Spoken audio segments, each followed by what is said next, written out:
Morning. Chilly one this morning. In a couple of my other videos I've mentioned about the air test and I've had a couple of comments asking what it is, so I just thought I'd touch on that. When you get all your design work done and you get your I forget the name of the calculations.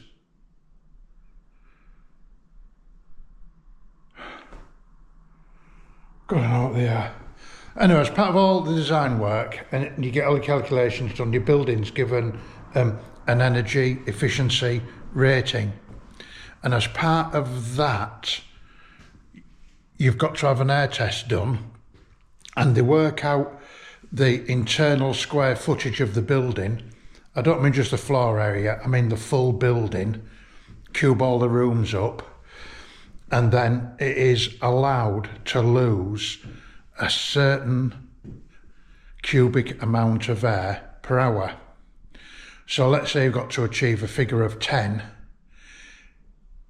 If you get a reading below 10, it is passed, and above 10, it is classed as a fail. And if you get a fail, you won't get a completion certificate from building control. So every SAP calculations, your SAP calcs, that's it. So, and there's your SBEMs, yeah. So you won't get your building certificate, your completion certificate from building control, because they also need the air test certificate to say that it's passed. And what they'll come and do, they'll sheet up that doorway, and in the doorway they put a big fan, and then they'll have a couple of like wires which are the probes leading into the building, and it's all linked to a laptop. They'll turn the fan on and it will put in a certain amount of air per hour, and then because of the probes they can run the calculations and that it can determine how many cubic meters per hour of air the building is losing. So they obviously take into account cooker hoods and things like that, and some companies I've done it with have said you can temporary seal them up, and others have said, well, you're not really supposed to do it. It does help if you can seal them up, especially before they've got there. As cooker hoods and things like that are big open holes straight to outside. So if you can help yourself, it helps. But there's a lot of things what you can do and what you need to do prior to the air test when you're building, which will greatly help you. So this is my gas service pipe. I will seal in there, and I'll seal around the outside because that goes straight outdoors. So I'll seal around there and seal around that because that pipe goes straight outside. I've sealed around all my plasterboards, all the perimeters and everything. When you're dot and dabbing your walls, you put a continuous bead of adhesive all the way around all the perimeters of the walls, and that helps with a seal as well. Outside tap, need to seal in there. Where my thermobate, when my window isn't touching my thermobate, I will put a silicone seal all the way around there. So I'll do that joint in there. I'll do these tops here, because if you look, that's corrugated. So if you get a crack in your plaster, it can suck air up and it can take it down them corrugations and into the cavity and wherever. Your letterboxes, you need to make sure all your letterboxes close properly. All your doors, make sure that all your door seals work, so that when your door's shut it's sealed, none of them are hanging off or missing. And again, I'll silicone all these.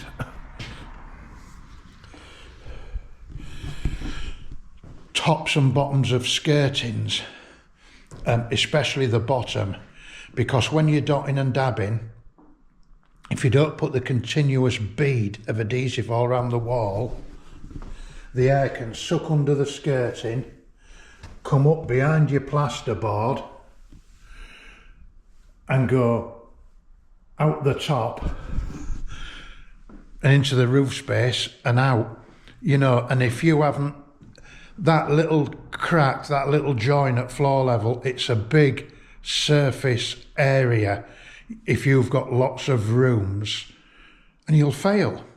If you've any sockets with conduits in, the air sucks in the little prongs where your plug goes in, sucks up the conduit, and again comes out in your roof space.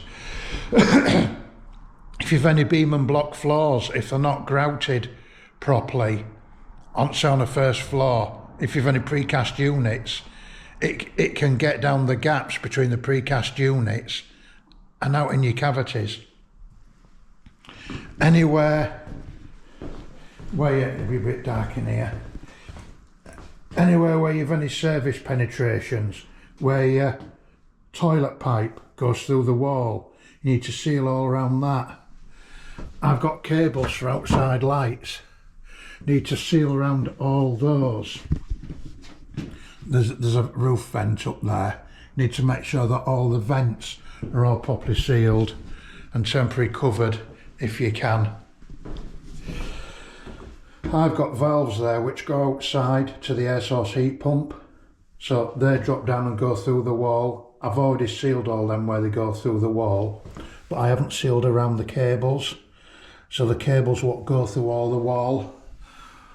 I've just got to seal around them pipes up there. I didn't want to put foam against them. And then I've got a socket I need to get through, some cables, so I need to seal around all them. I've just a bit more sealing up the edges to do.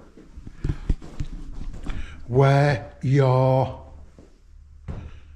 electrical services are, so your gas meter box outside and your electric meter box, where the services come through the wall, you need to seal all those.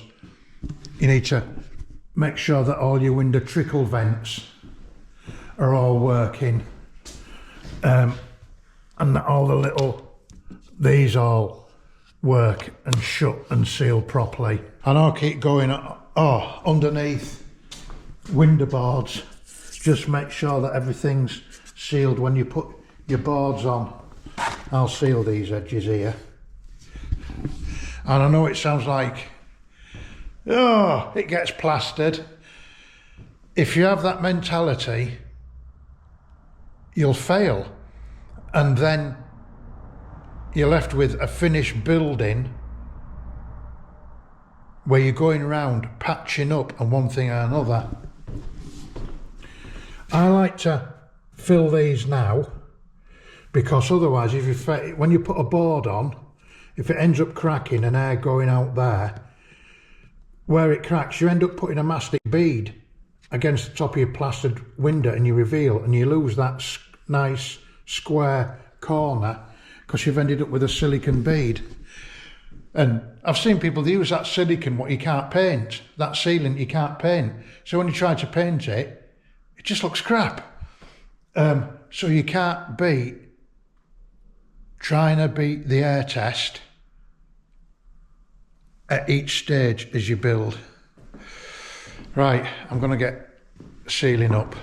Too much talking, but I'll probably do a bit more in-depth thing on the air test. But I can't stress it enough, because I've been building all the time. You know, there's dust and muck on all these. So I've just got some isopropanol and a cloth, and I'm just going to go around every reveal and just wipe them down.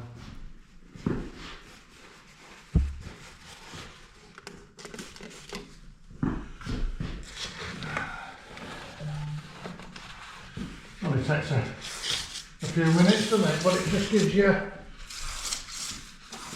sealant a fighting chance? Money or not? Just sticking everything on crap. You see, you need to get all these ribs, this insulation, because it goes right down into the cavity.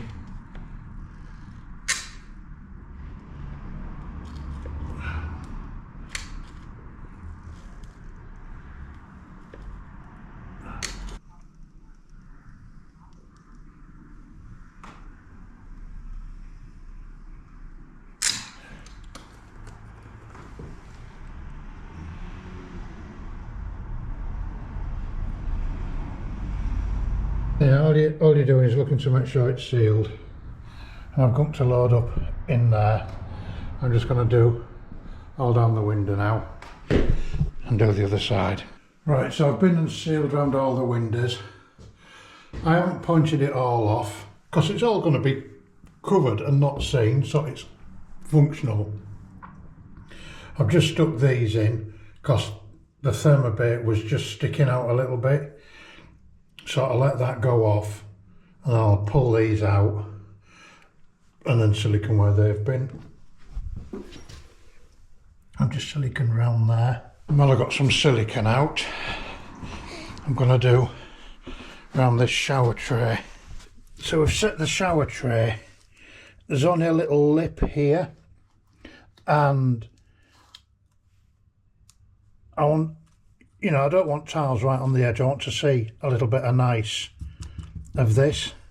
And there's a piece of stone goes in there to cover all this. So I now just want to seal all this gap here. So I'm going to totally fill all that full of silicone all the way down. And then I've got some cement boards to go on this section of wall. And then when that silicone's gone off, I'll put more silicone down and I'll bed the cement boards on the top, and then it'll form me a seal onto this so no water can get down the back. I can't do it one-handed, but you get the gist. I'm just going to work my way down there and fill it up. Right there, that's that done down that side. So because I've sealed up the windows, I'm now, well, around the thermobate, I'm getting ready for doing dotting dabbing on my window edge and my reveals. So that's the head up there. I know it's the head because it says so. And I'm just cutting down the sides, but the sides I'll trim down to the right length later. And I'm going to cut all them for every window and lay them on the window boards so that they just straighten out a bit, flatten out. Because you see, because I've had the boards stored, there's just a little slight bend on them. And you don't want that when you're putting window heads on and your reveals. You want them to be straight and square. So I'm just preparing now so that when I want to dot and dab tomorrow, they're all ready. These are all places which can catch you out on your air test. You know, things like just under your door, the bottom's a thermobate. So I'm just going to seal all that up now. There, so I've been round the door, had a gap there, done them tops.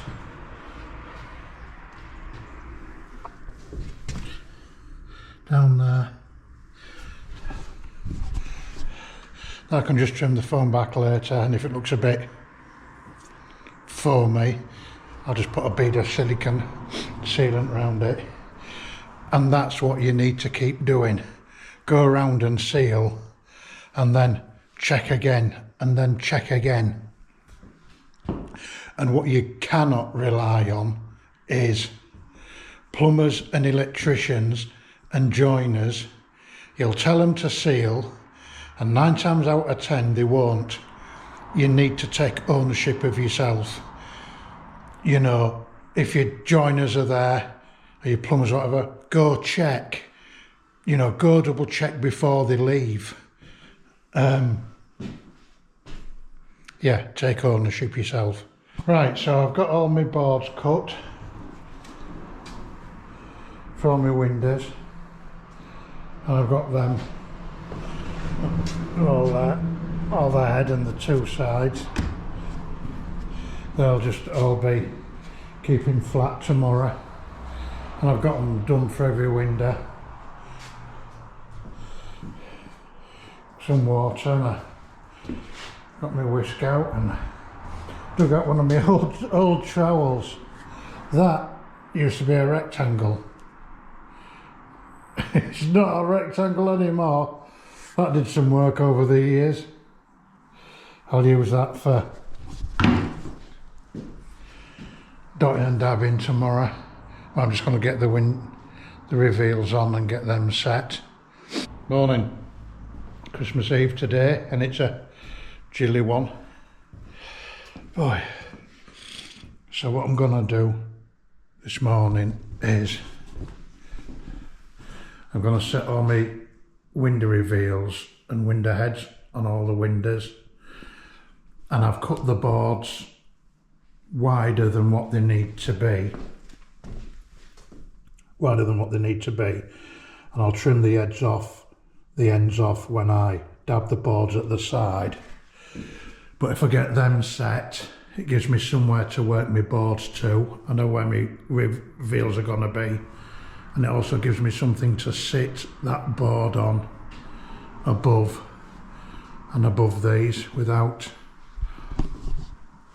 the boards dropping down. If I don't explain that very well, you'll get my drift. I bought myself a new bucket.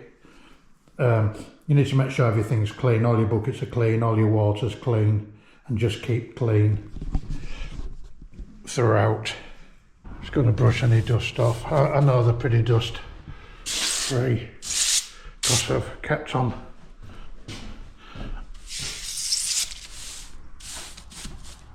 top of it all. I've already wiped all these down. Oh!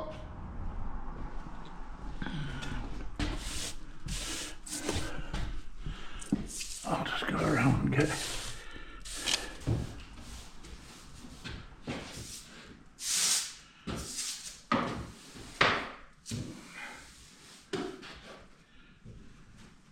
don't want your adhesive sticking all on dust, do you? Right, so I cleaned all my reveals,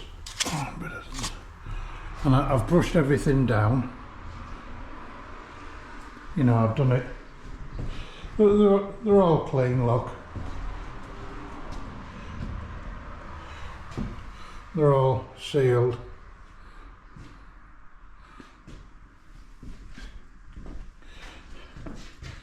Clean there, look. And on my walls, I'll brush all these down later on. But I know I've been pretty good with all the dust in here. I've had all my dust extraction on. I've done as much cutting outside as I could because I've always been conscious of dust and crap. I mean, look. Nothing on there. Let's try. Look. And it pays dividends because I always knew I'd be dotting and dabbing, and you don't want to be dotting and dabbing over everything if it's just full of dust, do you, really? But I'll give everything a swoop down later on.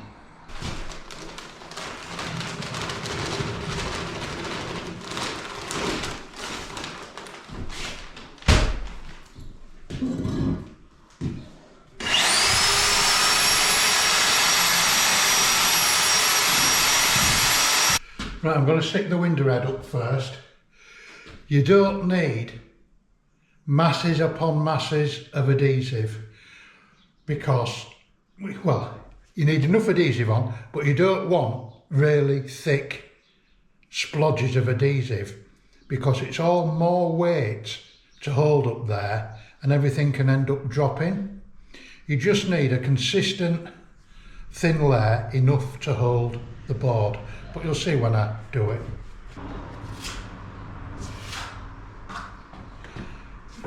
Get some in the ridges of this.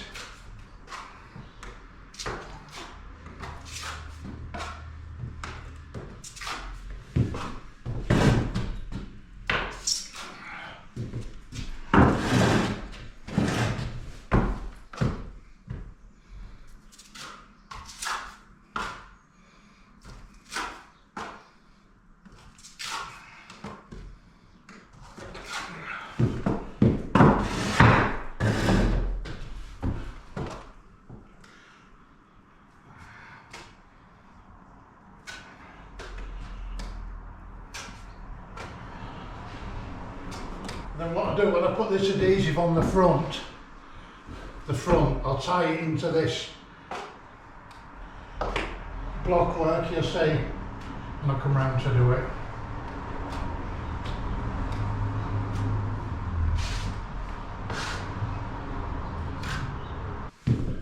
Why I'm not putting it on the plasterboard, the weight of it, it's a big window head, it just ends up a big soggy mess. But that's, if you want to do that, that's your preference, that's absolutely fine. I prefer to do it this way, I just find it a lot easier. Well, I used to do 30 years ago. I like to think I can still do it.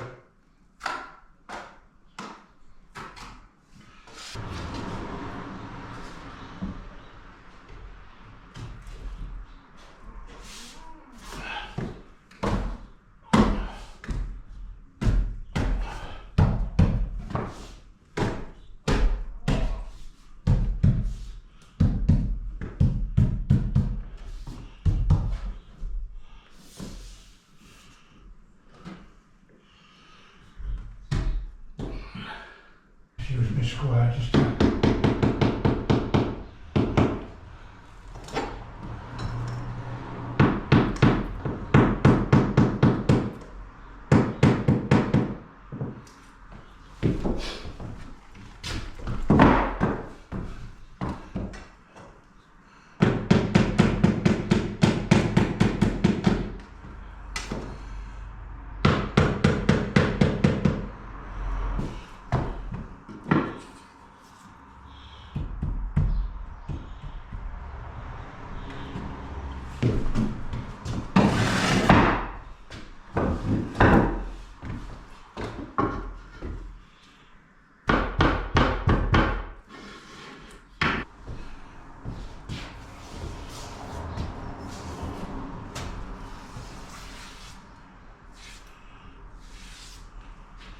That's all there is to it.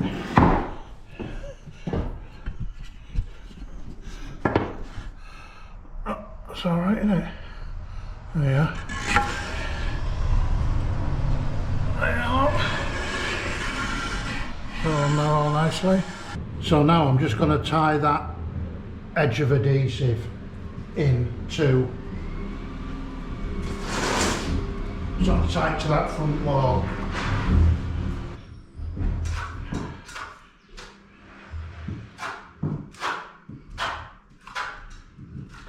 All I'm doing this for is, I know the metal lintel has got stuff, the metal lintel has got little indents for the adhesive, but I prefer to get it on the block work as well. So if I can square up that front corner, I'll put the cam up there in a minute, it helps nip it to all that front lip of block work. There you see, look. And it just, all that adhesive helps hold the front of the board.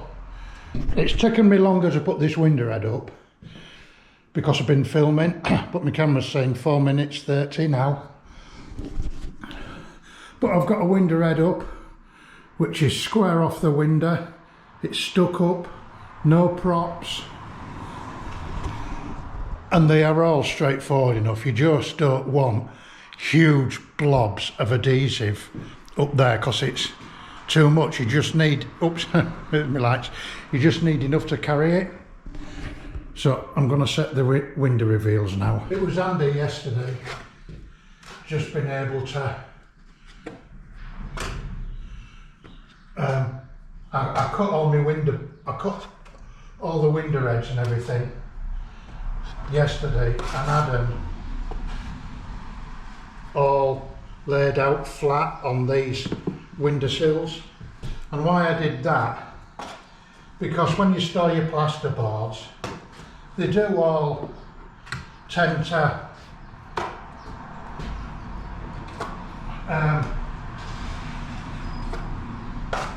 bend and sag. You know, and it just makes it so much easier for yourself. If you're starting off with something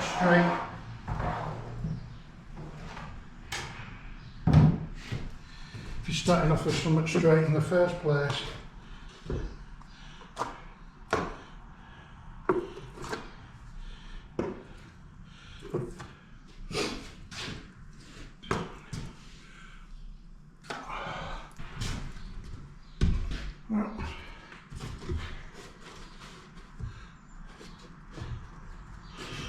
Get that on there.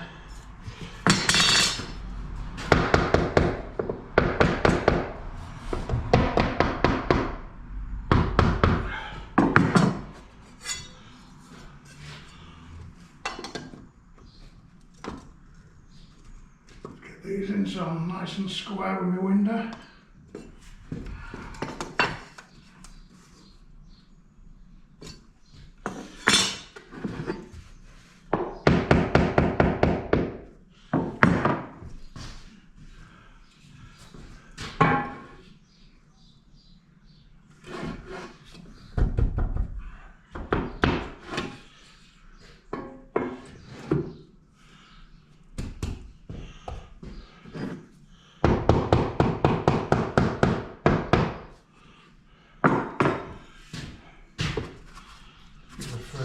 Down. I'm doing well. One lady this morning, I had a door up my drive. She's been watching me building, brought me a card. Look at it. And this is a sausage sandwich I've just been given, so I'm gonna go and eat this. Right, so I've got all those on, all backed up at the back. Well, they're all on in every room, apart from, I've got one side to do on there, and in here. I didn't want to mix another bucket of stuff, and if there's any left, waste it. I thought I'll wait till I'm mixing boards. And then I'll put that on. Morning. It's another early one and it's Christmas Day morning today, so I hope you're all gonna have a good day. So today we're gonna be starting on the external walls. I'm gonna start cutting those very shortly. Get that wall done. I want to be moving my boards so that I can get to dot and dabbing the walls. It'd be nice to start getting squared up and tidied up and that lot. I'm just going to trim off all the expanding foam around the edges. I filled all these yesterday because I want some hard corners here. If I want to put my angle beads on, I can either nail them on if it's solid, or if it was say hollow behind, I could staple them on.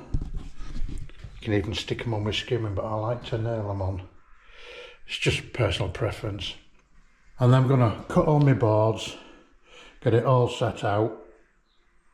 I want to brush the block work down. You know, it's pretty dust free, it's not bad, but I'll just give it a little brush down. I've minimised the dust all the way through, so I'm pleased about that. So I'm gonna crack on. So if you remember in my previous video, I showed you one of the ways I mark these sockets. I get a piece of me plasterboard. I get a piece of my plasterboard. I scrape it on the edge and it puts a layer of gypsum on there, you know, the inside of the plasterboard. I then stand my plasterboard against it, hit the face of it,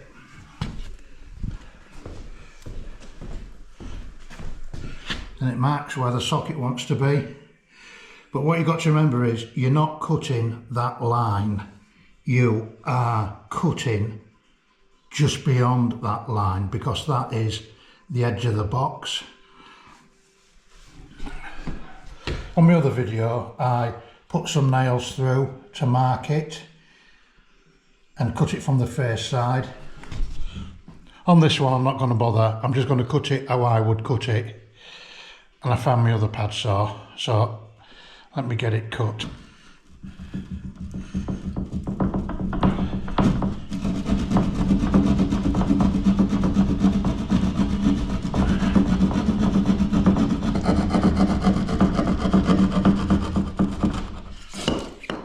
Right, so I've cut all my boards,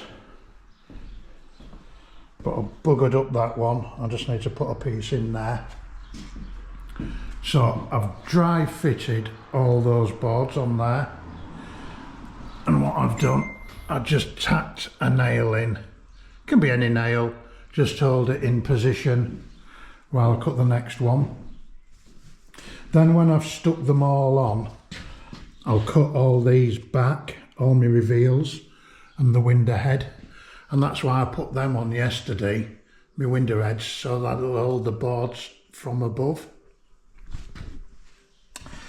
I've got packers underneath each board. While you put your packers underneath, it lifts the board off the floor, gives you a bit of tolerance if your floor's not out of level. But if you spill any water on the floor or any liquids, it doesn't go and soak into your plasterboards and just turn them into mush.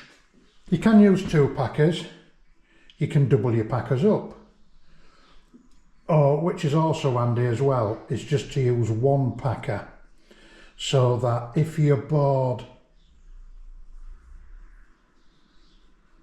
if you put 1 packer in, you can rock your board and you can get it plumb rather than having 2. So if you have 1 packer just off centre, it sort of drops the board against your previous board, if you get my drift. And it always helps if you can start off against a solid wall, because then you can brace your board up against it, it's not gonna drop. So now I'm going to take the boards off, but you need to take off the last board first, so that when you stack them up, the last board what you put on is the last board what you come to in your stack. You want to mark where the boards go, so you know where you're putting your dabs. I'm going to twang myself a chalk line across the ceiling so I can get the boards in a straight line. That's what I'm going to use as a guide. That's my board and that's my adhesive, if you like. So I'll hold that on there, make a mark.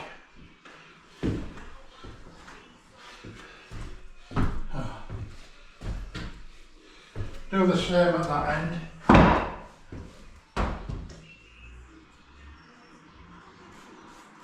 Just put my chalk line on that mark.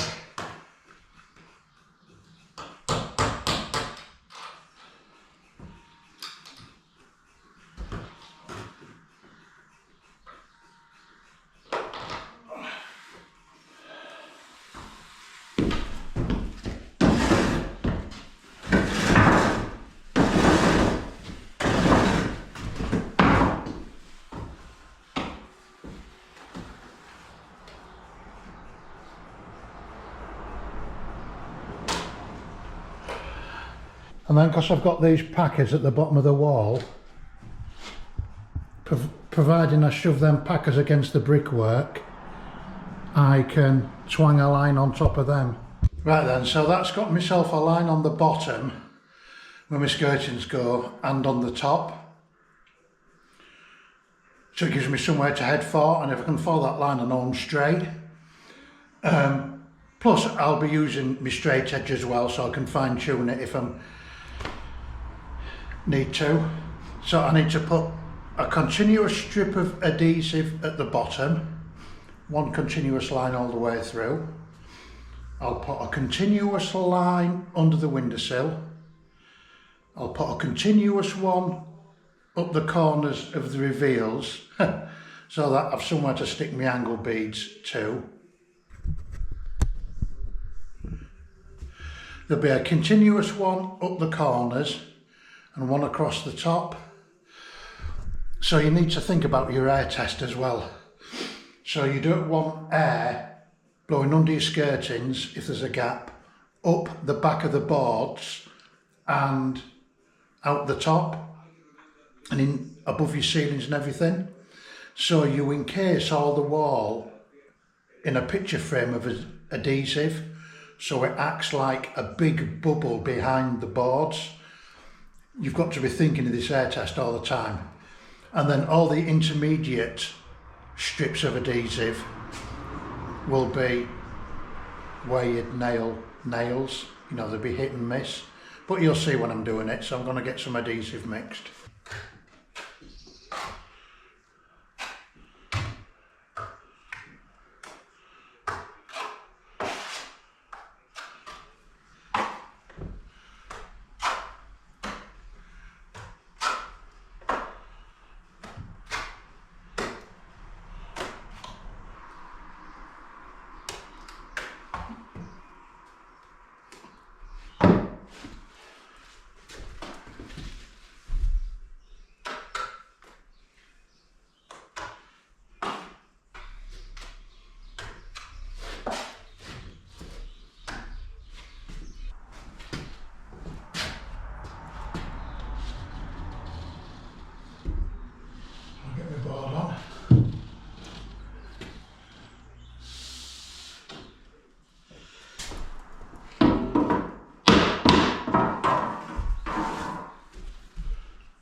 So that's on there, look.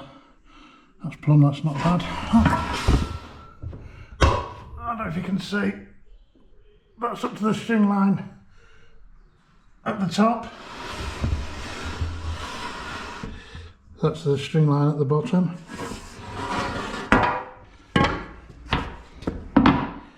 We're all nice there.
Onto your next board, just make sure you're all clean. Right, I'm not going to film the rest, I'm just going to crack on and get it done. And well, remember, anywhere where you've got any sockets, you need to 100% dab around all those as well. So I've been dry cutting this wall. All the sockets cut out and boards all ready. I just need to stick them 2 boards up, but I'll do that when I get a bit more adhesive mixed. You've seen me when I push the boards against the sockets to mark the backs to cut them out. What makes it awkward is if you have a lot of wires and you can't get the wires within the back of the frame, because your board hits the cables instead of the frame. So I'm just going to try and tuck them in better, and if not, I'll just do it the good old-fashioned way. Skeg of iron, slack of gob. When I'm doing all the dry cutting like this, you don't have to do it this way. If you're pretty good at cutting, you know, you can cut and mix as you go along. But because I'm on my own, with all the mixing and the cleaning of the buckets and shifting stuff around, I just prefer to do it, get them all ready, then mix, and I can just keep mixing and putting them on. So yeah, you can do it either way, whatever suits you. I've got all that wall stuck on. I ran out of adhesive, what I had mixed, so I'll stick that on tomorrow. I've got all that wall all cut, apart from that bit in the corner. So I'll stick them on tomorrow. Right, I think I'm going to close this video off now, because all I'm going to be doing is doing more dotting and dabbing. So I hope you've all had a good Christmas day today, and thank you everybody for watching, and I will see you on the next video.